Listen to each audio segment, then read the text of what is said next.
Hello and welcome to another movie thoughts video. And today we're covering Goblin Slayer, Goblin's Crown. So this movie takes place after season 1 of Goblin Slayer, uh, before season 2, from what we know, at least especially with the novels, with the light novel. It's supposed to take place before season 2. I'm not sure if it's canon. I just was not able to find that information. But this movie's just about summarize it great. Please find any information on a noble fencer that disappeared after leaving to save goblins. So, okay, just gonna get it off the bat. The first 25 minutes of this recap of season 1. It's an hour and 25 minutes long, and the first 25 minutes is a recap. So, season 1 came out in 2018. This came out February 1st, 2020. So it's not even that long after season 1. But it's a 25-minute recap for the whole season 1. Way too much.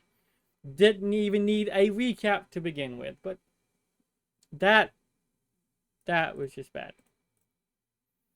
But the movie, after the recap, the movie is about a princess runs away to be an adventurer.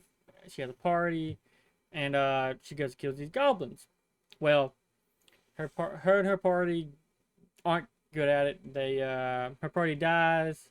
She survives. She gets taken by the goblins. They mark her on the back of the neck to be a priest, or like a symbol of a priest.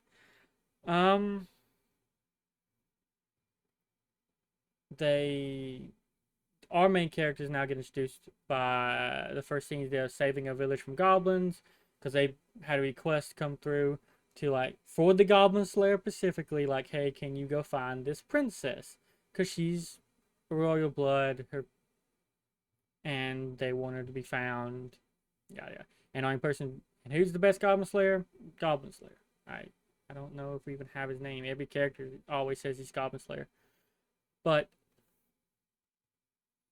uh after the party gets introduced, they go and find her, which is in the cave where of course, is where her party gets destroyed, the princess. So they bring her back. Goblin Slayer and his party decides it's probably best to get rid of the big nest, which is this old dwarven castle with lots of weapons and mining equipment, everything up there. So the princess wants to come along. She's traumatized, very traumatized, by the way. She wants to come along, and she says, "Get all of my stuff back that was taken." She doesn't have shit, okay, except for her sword that was taken. That's what she wants back. I wish I would just said she wants her sword back, because that's the only thing she gets back. That's the only thing that we know that they actually took, except for, like, destroying everything. It's like a fencing sword, of course. It's not. They don't give a reason why the sword matters that damn much. They don't give any reason why any of that stuff matters that much. So I go up there, Dwarven Castle. Once she has a complete mental breakdown when I get in the castle. She beats up the one shaman they have, the one goblin shaman they have, a priest. Uh, the I thought the unique thing this movie had, and it was pretty entertaining, was that how they got in there was they dressed up the lizard man as a dark moon priest, or that's what the goblin priests are called. They also used the girls as like kidnaps. So, like, the princess, the priestess, and the elf woman, and then Goblin Slayer and the dwarf guy dress up as, like, just companions for the goblin priest. So it's actually entertaining. The fact it works is complete and total bullshit, because I was thinking, oh, this is going to be interesting. The main villain's going to be not a goblin. This is going to be interesting. Nope. I have not seen season 1 and this movie. I have not seen anyone side with goblins that aren't already goblins. And why in the world would them dressing up as that work? Wouldn't the they say God. He says the line all the time in season one and in this movie. It's like goblins aren't that bright, but they're not really stupid. And I just have figured it wouldn't work, or the reason it works because the main guy isn't a goblin. Nope, not at all. The main villain's a goblin paladin, is what they call it. Doesn't matter. I'll tell you why in a minute. So they use all that to get into the castle. She has a come apart. She just has a complete mental breakdown. Just keeps beating the shaman. Even after she's killed him, beats him, and they had to pull him off because she's just lost it. She's snapped.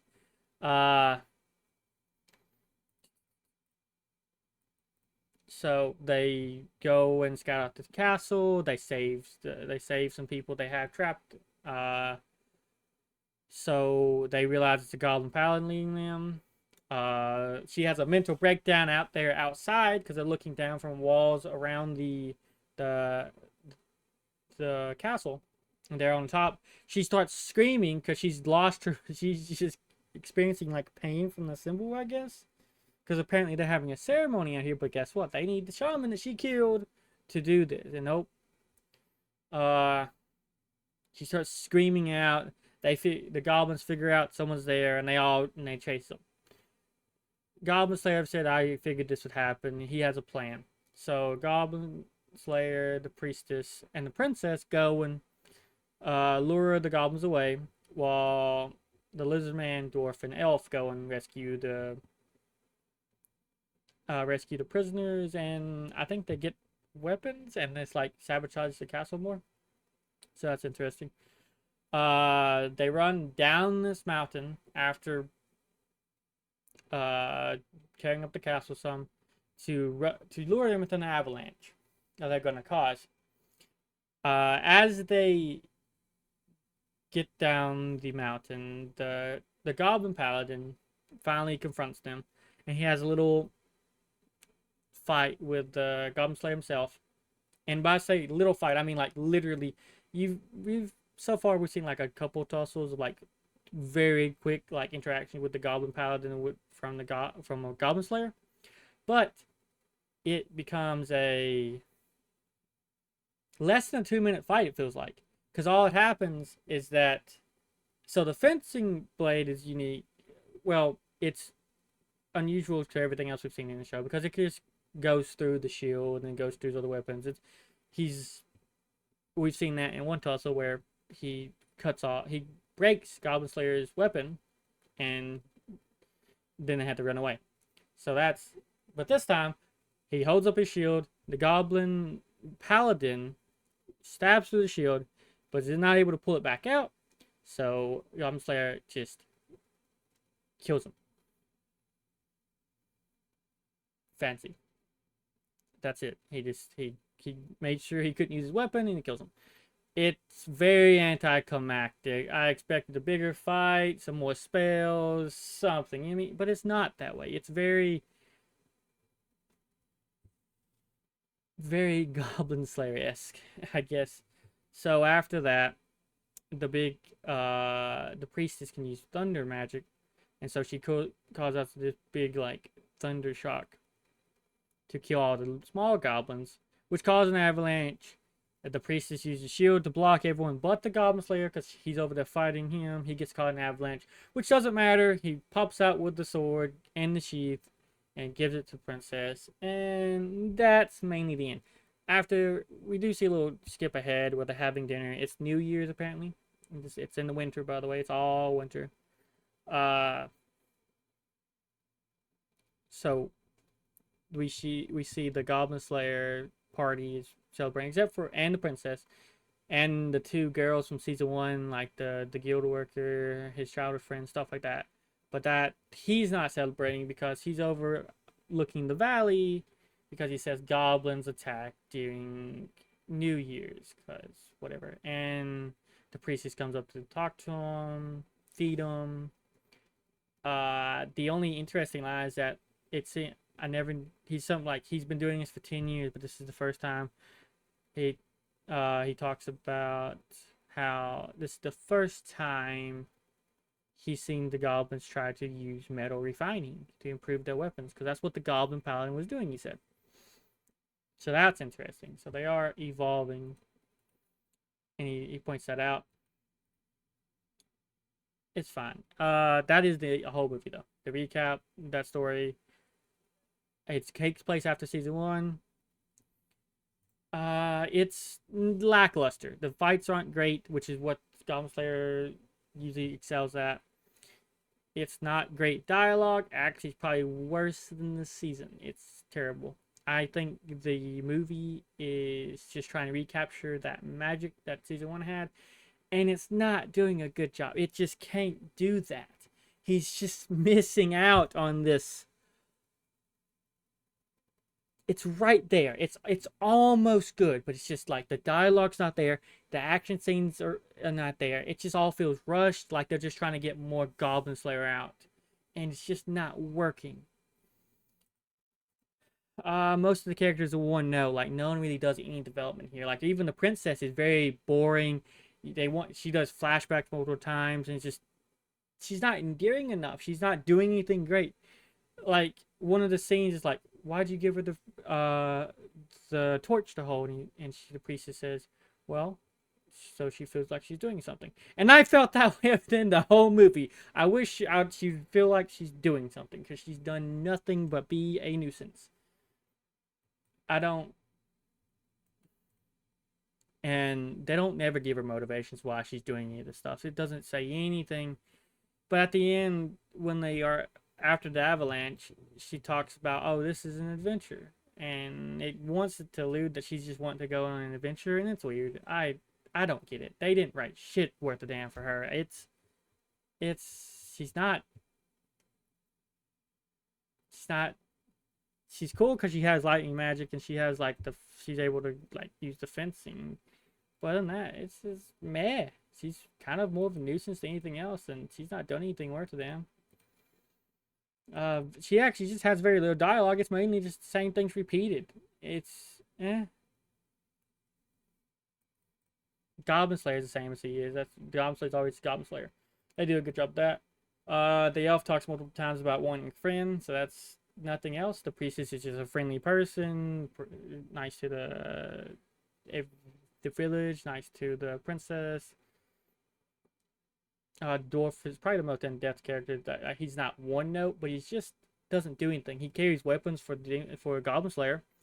He helps the lizard man. He casts some spells that helps him fight. He's never the center of attention ever, but he's not bad. He just doesn't do much, which is what. And the lizard man is just strong and large. He carries the prisoners. Thank you. The prisoners out of the castle, stuff like that.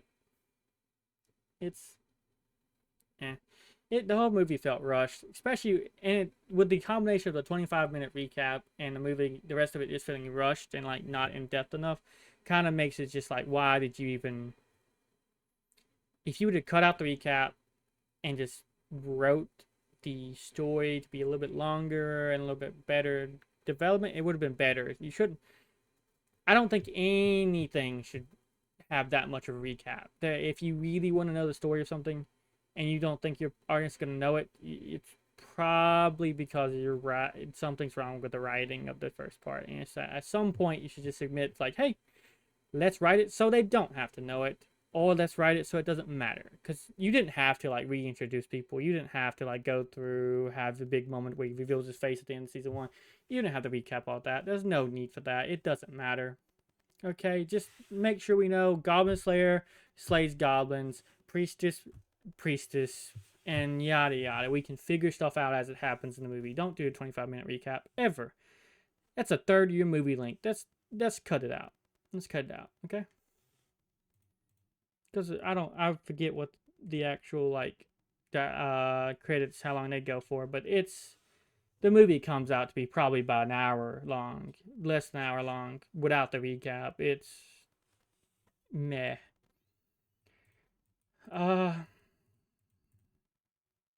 Felt rushed. Main boss. Oh yeah, the main boss isn't like a doesn't feel like a main boss. Even though it's a goblin paladin, it just doesn't matter. I want to say it's It's a fun movie. I enjoyed watching it. I skipped it. A recap. I'll be honest with you. I'm not sitting through another recap. I'm not doing it. If I really forgot it that much, it doesn't matter. But I didn't. I watched the season recently. I didn't forget the season one. I'm not gonna sit through a 30-minute recap. I'm not doing it. But I skipped the recap. I watched the movie. It's actually entertaining. I'm not gonna say it's well written. I'm not gonna say it's fantastic, but it's not. I didn't hate anything about it. Truly, it's kind of just meh. You know, it is meh.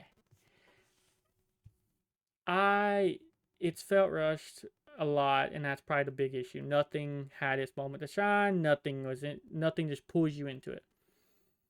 But if you're a fan of Goblin Slayer and you really just want more Goblin Slayer, go for it. Watch it. It is more of Goblin Slayer. Maybe the worst parts of it, but it is most. But as a movie, like, is it worth watching? Like, you gotta think about it. It is an hour and a half of your time if you don't skip anything. And is it really worth that much of time investing in this movie? Unless you're a big Goblin Slayer fan, I'm gonna say you don't have to. I don't know if it's canon, to be fair. So if it is, hopefully they recap that stuff in the second one, or they just ignore it and it didn't happen. I don't know. I don't know if the princess is gonna be back. She doesn't die or anything like that. She might be a member of the main cast later. I don't really know anything about Goblin Slayer. Oh, I don't know anything about Goblin Slayer in the novels. Just stand me. I say you shouldn't watch it unless you're a big Goblin Slayer fan. I'm giving it a 5 out of 10. It's very meh. It's super enjoyable. Nothing's like super against the season one. There's no like retcons. There's nothing that points out like that makes no sense. There's nothing that goes out and like that's bad. Goblin Slayer didn't just confess his feelings or nothing. There's nothing that just completely just changes the characters. It's just more Goblin Slayer. Just nothing. This could have worked fantastic as just 2 more episodes in the anime, and I wouldn't have been mad about it. But this is a movie. This is a literal movie, and you're telling me this is what your movie Goblin Slayer is going to be about. It's Goblin Slayer, Goblin's Crown, and I don't get the Goblin's Crown. I guess they're trying to be something catchy about her being a princess, and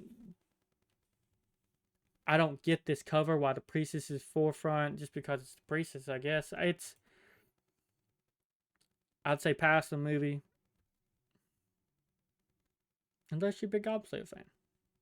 5 out of 10. Thank y'all for watching. I guess that's really all I have to say about the movie. You can catch it out on Crunchyroll. I watched it in English sub. There's not English dub available. I think the animation's meh. The same as the season, really. Same as the season about it. And the sound's fine. No big whoops about it. But that's it. Bye.